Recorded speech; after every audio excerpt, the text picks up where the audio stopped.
তোদের সঙ্গে গোঠে যাই, তাহলে মা আমার প্রাণে বাজবে না। আর মা যদি আমার প্রাণে বেঁচে না থাকে বল, তাহলে এই বৃন্দাবনে আমার মা বলার কেউ থাকবে না।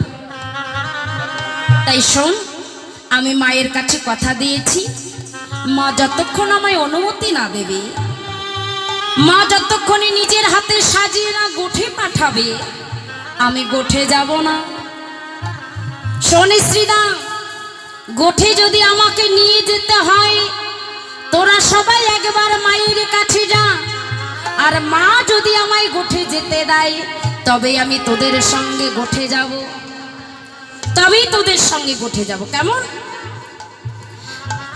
শ্রীরাম কানার সঙ্গে কথা বলছে।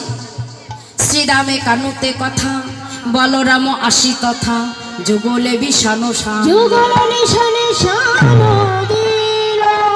কানাই আর শ্রীরামের মধ্যে কথা হচ্ছে।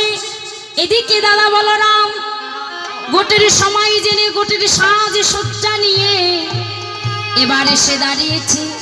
দাঁড়িয়ে দেখছি শ্রীরাম, রাখালেরা সবাই দাঁড়িয়ে আছে। বলো শ্রীরাম, আরে গো গো গো গোঠের বেলা অধিক হয়ে যাচ্ছে, গো গো গো গো গোঠে যাবি না? হ্যাঁ, কারণ দাদা বলরাম একটু তোতলা,